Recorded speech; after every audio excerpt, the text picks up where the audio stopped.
Hey guys, in this video, I will show you how to cash a check in PayPal. Alright, let's begin. First of all, open the PayPal app on your mobile device. You can also go to paypal.com if you prefer. If you have received a check made out to you or your business, you can cash it directly into your PayPal account. To do this, tap on Wallet at the bottom right. Then, scroll down and select Cash a Check under the Explore More section.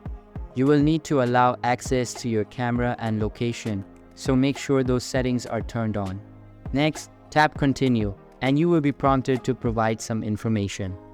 Enter your date of birth, social security number, and phone number to set up the check cashing feature. Once that is done, take a clear photo of both the front and back of the check. After submitting the check, it will be processed and deposited into your PayPal balance. Once the funds are available, you can transfer them to your bank account, savings account, or use them directly through PayPal. So that's basically how you can cash a check in PayPal. And that's it for this video. If you find this helpful, consider subscribing and giving this a big thumbs up. Thanks.